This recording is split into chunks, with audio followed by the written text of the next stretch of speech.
énoncé.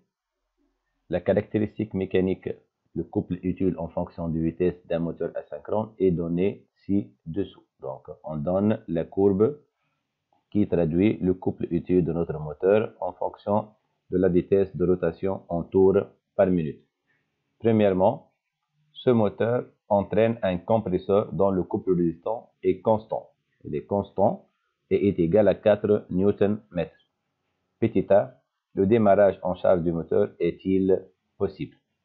Donc, pour répondre à cette question, on doit déterminer le couple de démarrage. Donc, le couple de démarrage, c'est le point sur l'axe des ordonnées, l'intersection de la courbe avec l'axe des ordonnées. C'est ce point qui est en bleu, c'est le couple utile au démarrage qui est égal d'après cette échelle à 6 Nm.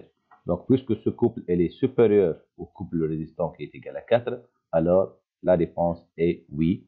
Donc, on va dire que oui, le démarrage est possible car le couple utile au démarrage qui est égal à 6 Nm, elle est supérieur au couple résistant constant qui est égal à 4 Nm. On passe aux deuxième question. Petit b, dans la zone utile de la courbe, vérifiez que la couple utile a l'équation moins 0,12 n plus 120 avec n en tours par minute. Donc, la zone utile, c'est cette zone. C'est une zone linéaire. On appelle cette zone la zone utile de la courbe de fonctionnement de couple du moteur asynchrone en fonction de vitesse. Donc, normalement, l'équation de cette zone utile s'écrit sous la forme de TU est égal à N plus B. Donc, il faut déterminer la pente A et la constante B. Pour cela, il faut prendre deux points. On va prendre les deux points les plus simples.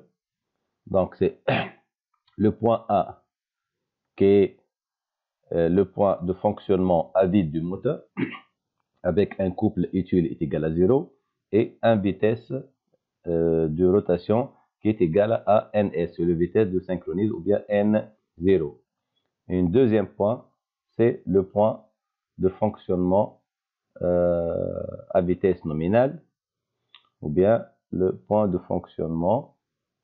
Donc, c'est un point qu'on va avoir sur la courbe pour avoir une pente, pour calculer la pente. Donc, on va prendre un point B qui a les coordonnées suivantes.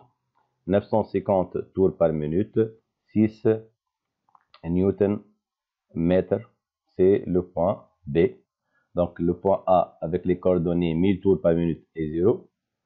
Donc, en connaissant l'équation de TU qui est égale à N plus B, donc, pour déterminer A, il faut faire YB moins YA. Donc, l'ordonnée du point B moins l'ordonnée du point A divisé par l'abscisse du point B moins l'abscisse du point A. Ça donne 6 moins 0 sur 950 moins 1000.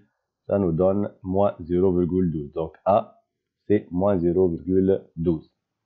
Et on va prendre pour un couple nul, c'est-à-dire au fonctionnement à vide, on a le vitesse ns est égal à 1000. En mettant les deux valeurs de TU égale à 0 et n est égal à 1000 dans l'équation de la forme AN plus B, on va avoir 0 est égal à moins 0,12 fois 1000 plus B. Donc, ça donne B est égal à 0,12 fois 1000, donc c'est 120.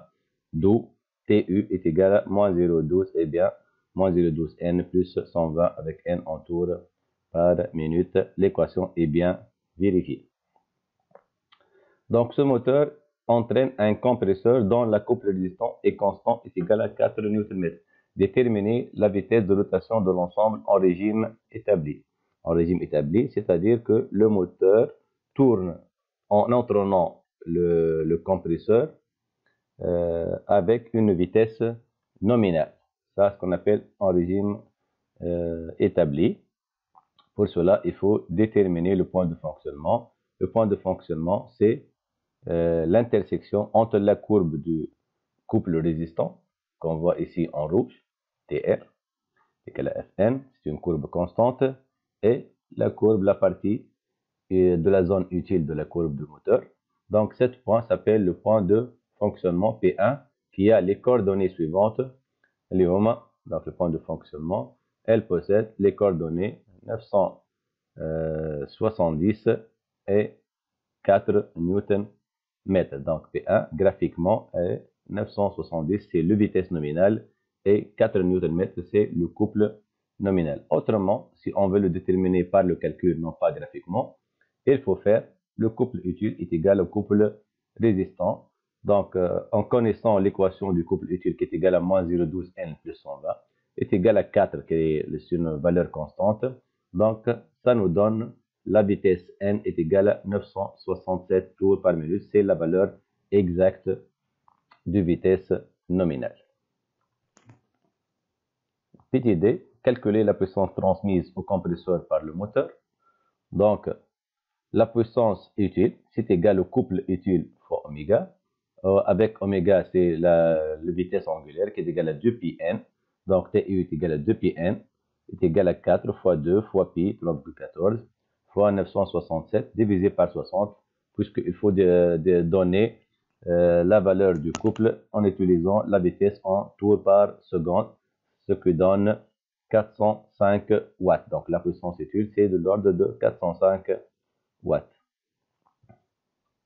Maintenant, deuxièmement, ce moteur est maintenant utilisé pour entraîner une pompe dont le couple résistant est donné en fonction de la vitesse de rotation par la relation suivante. Donc, non pas un couple résistant constant, mais un couple résistant variable qui a l'équation 10-5 n au carré avec TR en Nm et n en tours par minute. Donc, on demande de représenter graphiquement la courbe de TR. Alors, comment on va faire? On va tracer un table de valeurs, et on va prendre les valeurs allant de 200, 400, 600, 800 et 1000 tours par minute et calculer à chaque fois le couple TR. Donc on va commencer par la valeur 200 en changeant 200 sur l'équation de TR, les 10 moins 5 n au carré, on va obtenir le couple est égal à 0,4. Donc on va refaire la même chose avec 400 tours par minute. Donc on trace le premier point. بعد 400 تعطينا 1,6. On trace le deuxième point. Puis 600 تعطينا 3,6 comme couple résistant. Donc c'est le troisième point. Quatrième point avec une vitesse de 800 tours par minute, تعطينا un couple résistant de 6,4. Et enfin pour 1000 tours par minute, نتحصلوا على un couple résistant de 10 Newton. En reliant les points ensemble, on va obtenir la courbe de TR en fonction de vitesse. Maintenant, il suffit de déterminer le point de fonctionnement. C'est l'intersection entre la zone utile et la courbe de couple résistant. Donc, il possède les deux valeurs suivantes. Le 928 et comme vitesse, c'est le vitesse nominale, et 8,62 Nm, c'est le couple nominal.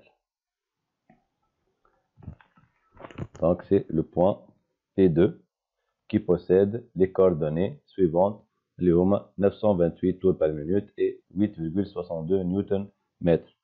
D'où on demande de déterminer la puissance utile. Donc, la puissance utile, c'est le couple utile fois oméga. Donc, le couple utile, c'est 8,62. Oméga, c'est 2πn, avec n, le vitesse nominale 928. Donc, divisé par 60, vous le transformez en tours par seconde. Ça nous donne une puissance utile qui est égale à 838 watts. Merci pour votre attention.